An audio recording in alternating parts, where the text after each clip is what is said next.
स्वर्गलोक से जो संदेश हर भोर को मिलता है, अब ये समय है वो संदेश को सुने हम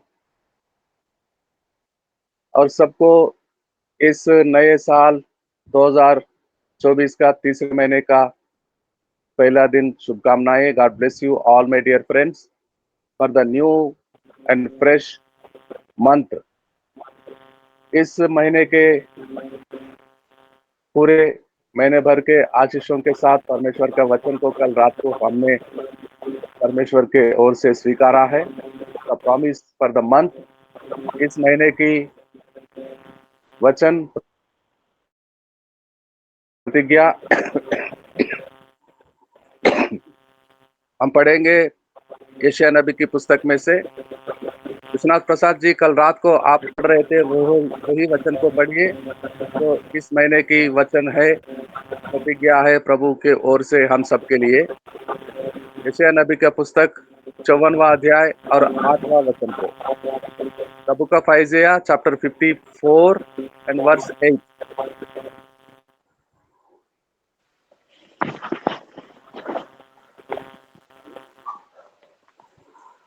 क्रोध के आवेश में आकर मैंने पल भर के लिए तुझसे मुंह छिपाया था, परंतु अब अनंत काल से मैं तुझ पर दया करूंगा।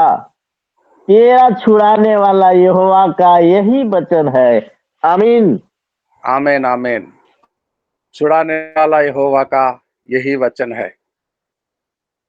तो ये इस महीने की वचन है जो प्रभु कल रात को दिया था हमें, प्रार्थना में थे।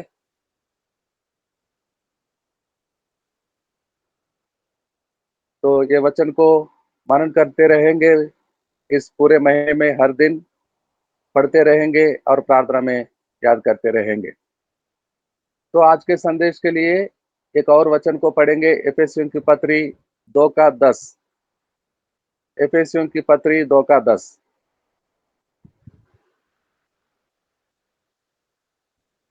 एफेसियंस चैप्टर 2 एंड वर्स 10।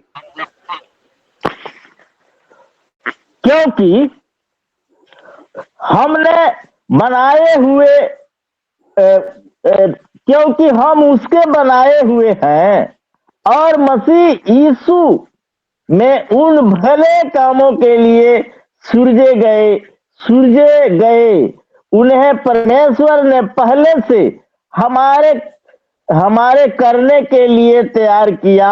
आमीन आमीन आमीन। क्योंकि हम उसके बनाए हुए हैं। कभी कभी विश्वास की जीवन में, यात्रा में एक ऐसा समय आ जाता है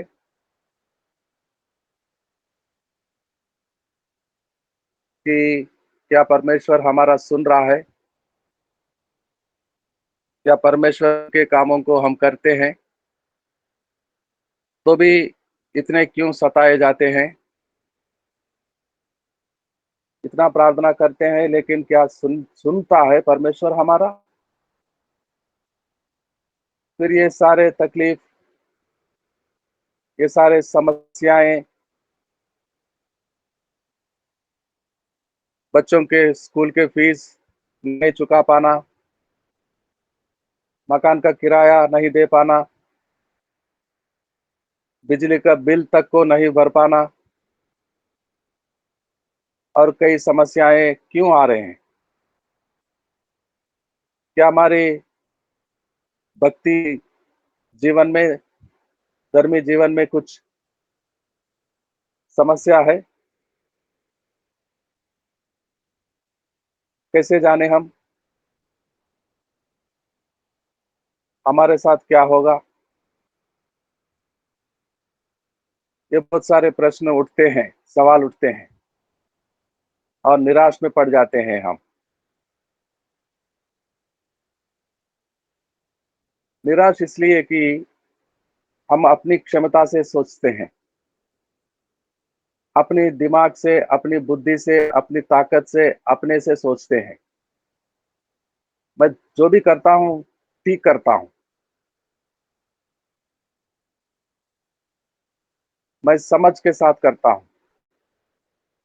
what ever I do well.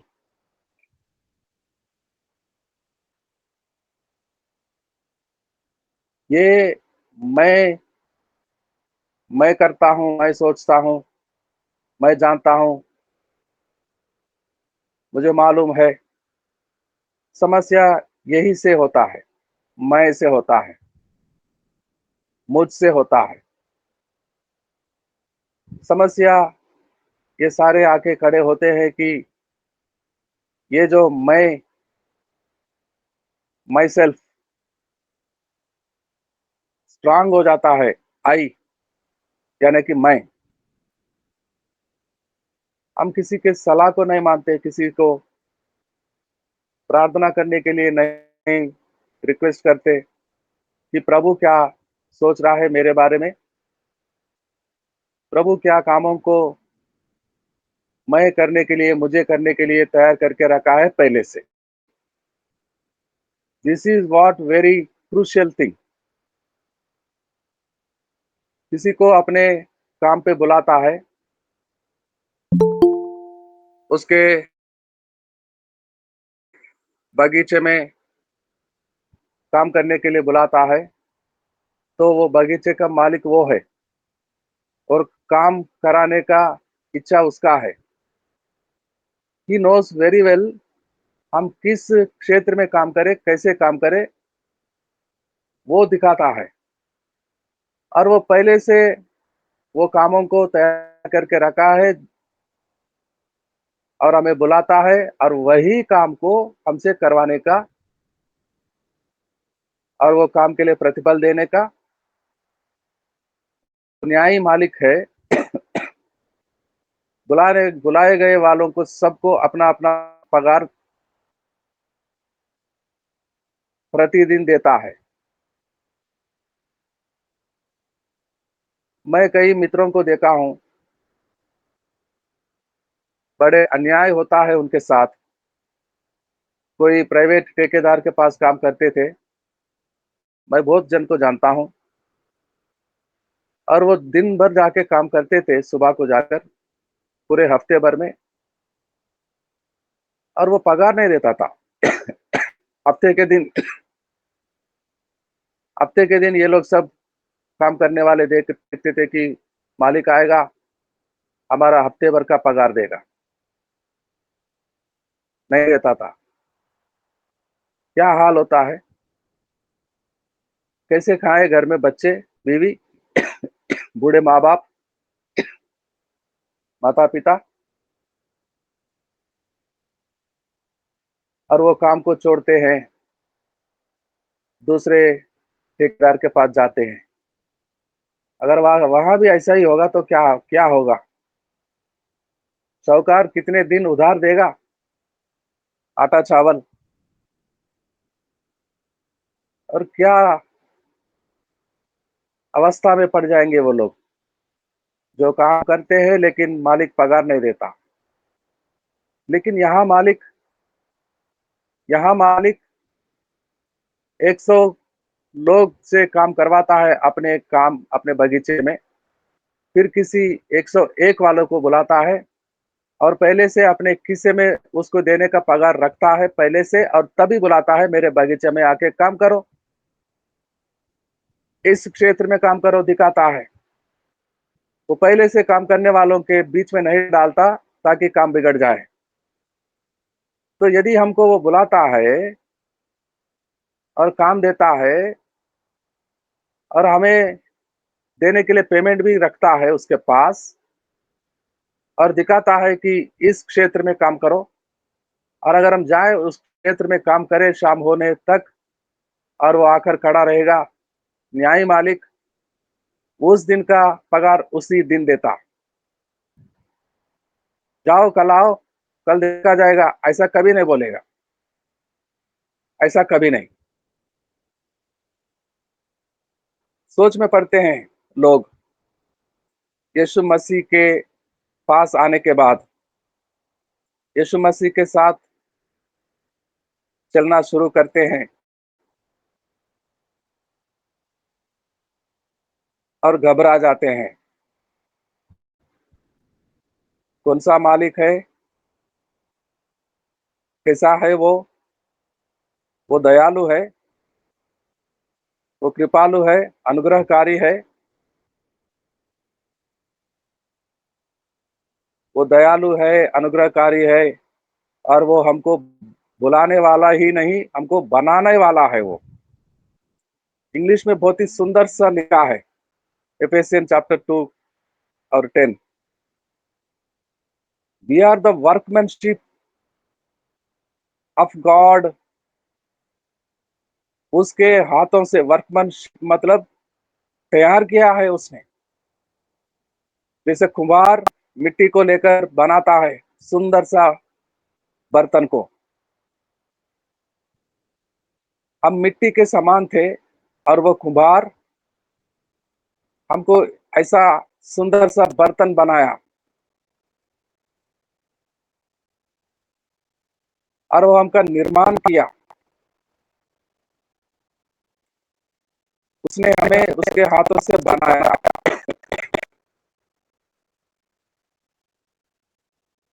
तो हमारा जानकारी नहीं है, उसको भूल गया है, वो भूल जाता है।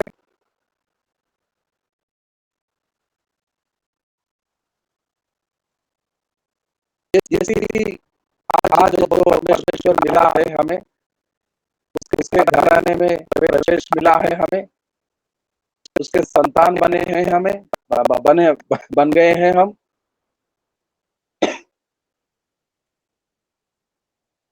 वो पिता उसके घर में कितने बच्चे होते हैं क्या नहीं जानता। अब्राहम के 12 बेटे थे, और एक को जंगल जानवर खा लिया, खत्म हो गया। ये तेरा बेटे का ये कपड़ा उसी का है, पहचान सकेंगे आप? हाँ, ये तो मेरा बेटे का है, ये मेरा बेटा का है। कहाँ है मेरा बेटा? रो रहा था याकूब जंगलों में, मेरा बेटा यूसुफ कहाँ है, मुझे मेरा बेटा दे दो। क्या बाकी बड़े 10 बेटे और बाद वाला, यूसुफ के बाद वाला जो छोटा बिन्यामीन, 11 लोग नहीं थे उसके बेटे? रो रहा था यूसुफ के लिए।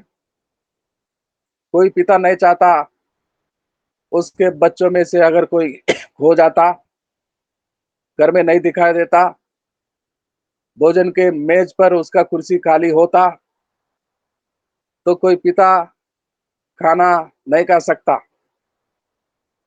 बोलता है मेरा बेटा कहाँ है, मेरी बेटी कहाँ है।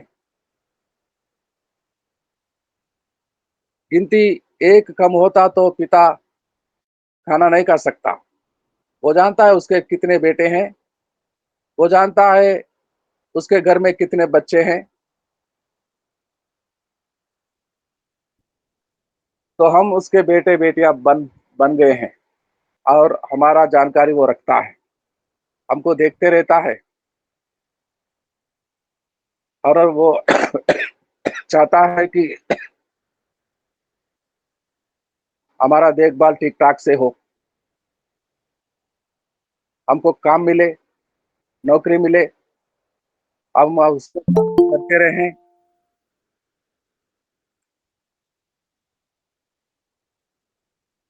ये जो पिता का घर में हमारा प्रवेश हुआ, हम उसके पुत्र बन गए हैं, पुत्रियां। ये इतने आसान से नहीं हुआ। हम कुछ भी नहीं थे, मरे हुए थे, अपने पापों में पड़े हुए थे। उसने बड़ी दया और अनुग्रह, अनुग्रह के द्वारा ही 8वां वचन को पढ़ेंगे, 8वां वचन को पढ़ेंगे, एफेसी पत्री का 2 का 8।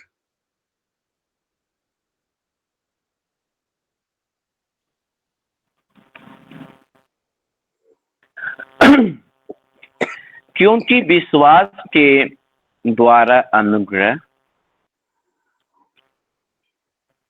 ही से तुम्हारा उद्धार हुआ है, और यह तुम्हारी ओर से नहीं वरन परमेश्वर का दान है। परमेश्वर का दान है, हमारे ओर से नहीं हुआ। हम तो जानते भी नहीं थे ये परमेश्वर को, ये पिता को। हम मरे हुए लोग थे, खोए हुए लोग थे, और अपने आप से लाख कोशिश करते तो हमारा उद्धार को हम नहीं कर पाते। ये तो उसका अनुग्रह है, ये तो उसका अनुग्रह। 7 को भी पढ़ेंगे, 7 को 6 और 7 को पढ़ेंगे, 6 और 7 को। और मसीह यीशु में उसके साथ उठाया हमें, और स्वर्गीय स्थानों में उसके साथ बैठाया। मरे हुए लोग, मिट्टी के समान खोए हुए लोग, पिता का जानकारी भी नहीं था हमें। हमें कभी मालूम नहीं था कि ऐसा भी होगा, हमारा हमारा उद्धार होगा, परमेश्वर की दया और अनुग्रह हम पर आएगा। कभी सोच भी नहीं सकते थे हम, जानकारी भी नहीं था। और उसने उठाया यीशु के साथ हमें, और स्वर्गीय स्थानों में उसके साथ, यीशु के साथ, अपने जिगर के टुकड़ा, इकलौता पुत्र, कलेजा यीशु के साथ हमको भी उसके साथ बैठाया स्वर्गीय स्थानों में। ये काम हो चुका है, ये यीशु मसीह में हो गया है। वैसा ही जैसा कि संसार को जीतने से पहले ही वो रात को जा रहा था, और कल को संसार को जीत लेगा, और पहले से बता रहा था कि मैंने संसार को जीत लिया हूं।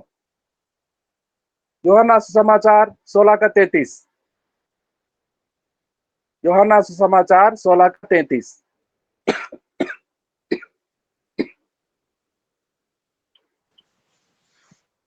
यूहन्ना सुसमाचार। मैंने मैंने ये बातें तुमसे इसलिए कही है कि तुम्हें मुझ में शांति मिले। संसार में तुम्हें क्लेश होता है, परंतु ढांढस बांधो, मैंने संसार को जीत लिया है। आमीन।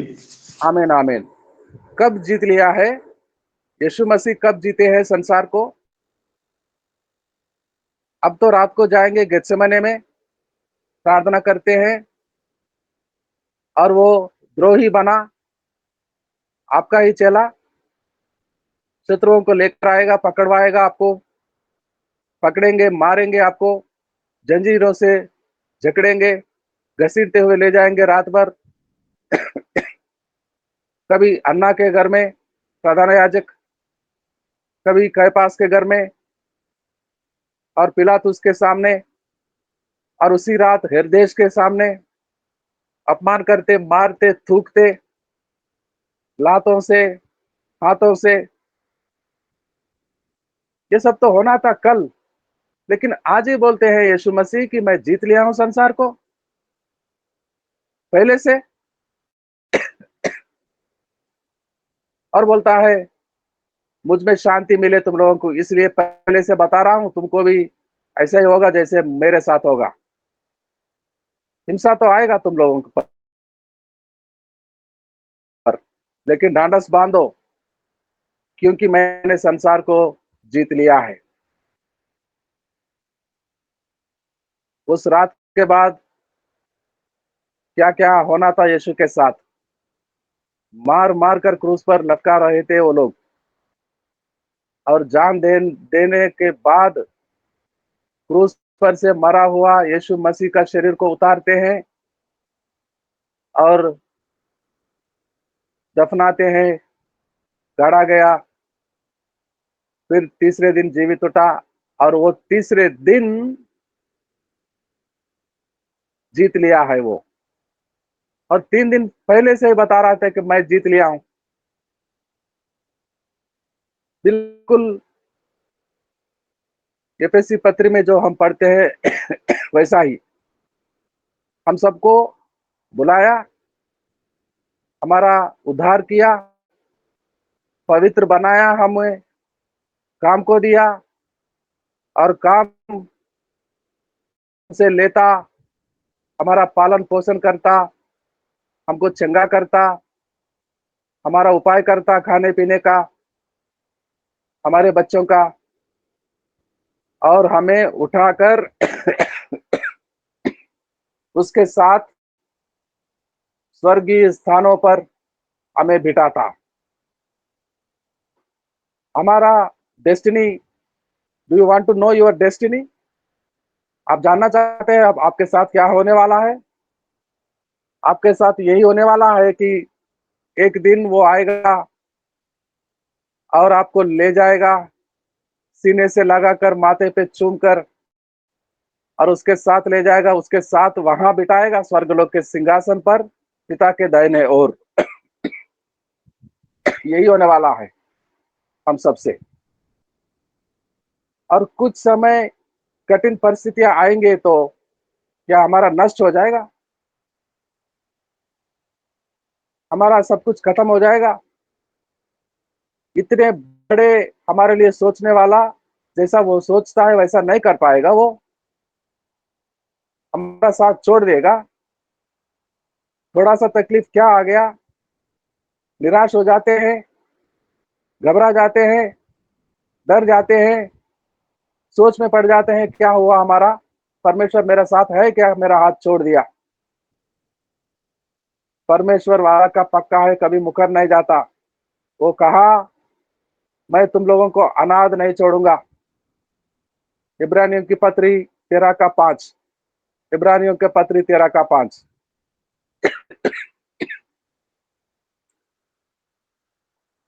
Hebrews chapter 13 and verse 5। 13 का 5 इब्रानियों की पत्री।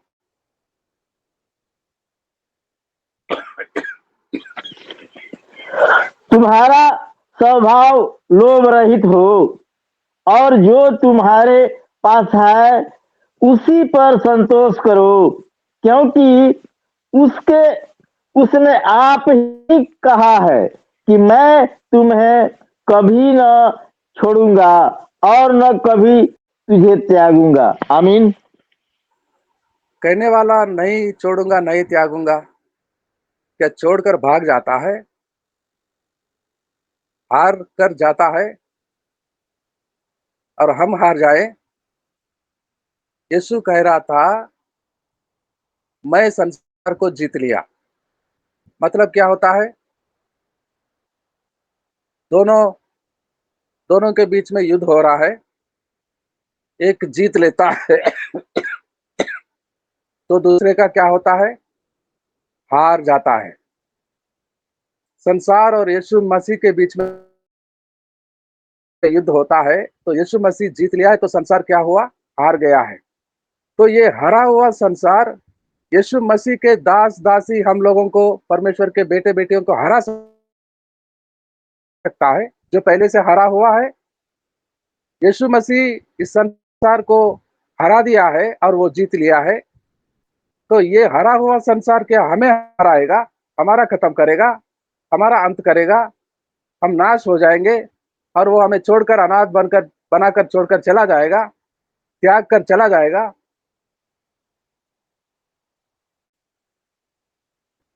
नहीं मेरे भाई बहन, ही इज सो फेथफुल। अपने प्रतिज्ञा को पूरा करता है, नहीं छोड़ेगा वो, किसी को भी नहीं किसी को भी नहीं छोड़ेगा। चाहे कितने बड़े समस्या में पड़े हो हम, कितने बड़े गंभीर स्थिति में पड़े हम, बीमार है, फाइनेंशियल ट्रबल्स में हैं। कल शाम को ज्योति का फोन आया और वो झगड़ा मैं सुन रहा था, कितना बड़े बड़े बुरे बातों से झगड़ा हो रहा था वहां पर बेटियों के विरोध में। क्या परमेश्वर छोड़ेगा? ज्योति हरी, क्यों घबरा रहे हैं बेटी? परमेश्वर छोड़ेगा? जी सर। कुछ नहीं करेगा आपके साथ, न्याय नहीं करेगा, इंसाफ नहीं करेगा वो। तो कैसे वो खुदा और हम कैसे उसके बच्चे? कैसे वो सर्वशक्तिमान पिता परमेश्वर हम उसके दीन होने वाले बच्चे? क्या हमारा न्याय नहीं करेगा? हमारा नहीं सुनेगा? हमारे लोगों को बीमारियों में से नहीं छुड़ाएगा, नहीं चंगा करेगा? वो नहीं करेगा जैसे हम चाहते हैं, वो बिल्कुल हम जैसे चाहते हैं वैसा करेगा और मांगने से ज्यादा करेगा। More than we ask he will give.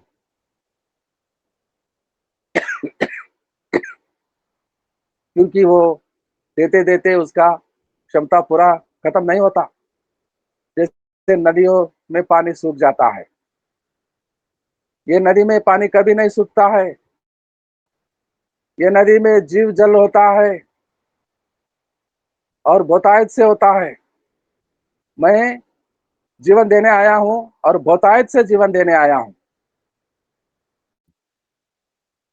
10वां अध्याय में पढ़ते हैं हम यूहन्ना के,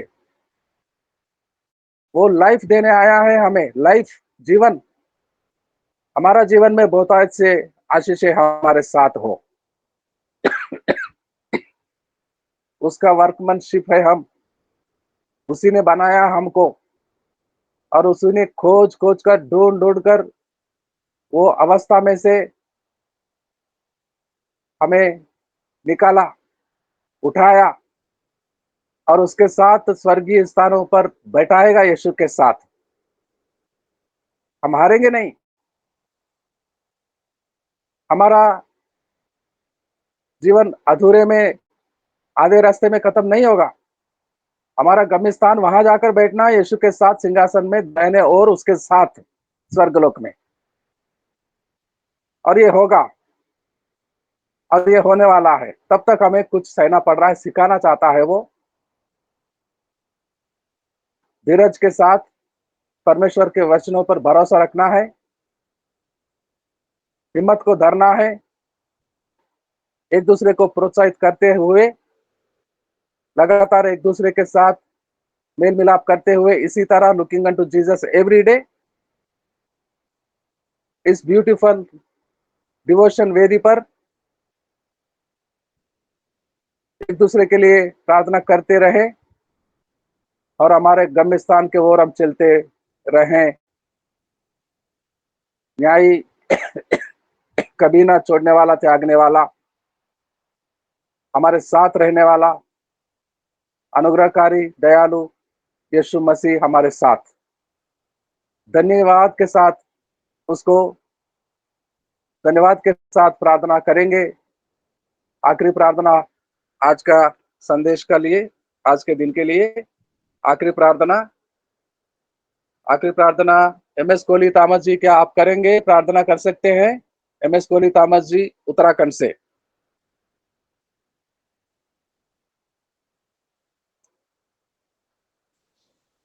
यस सर। आइए पास्टर जी प्रार्थना करेंगे, क्लोजिंग प्रेयर। यस। हमारे दयालु परमेश्वर पिता, अनुग्रहकारी राजा, प्रभु, राजाओं के राजा, प्रभुओं के प्रभु, सर्वशक्तिमान परमेश्वर, अलमाइटी गॉड, अद्भुत युक्ति करने वाले प्रभु, इस भोर के समय के लिए हम धन्यवाद करते हैं प्रभु जी।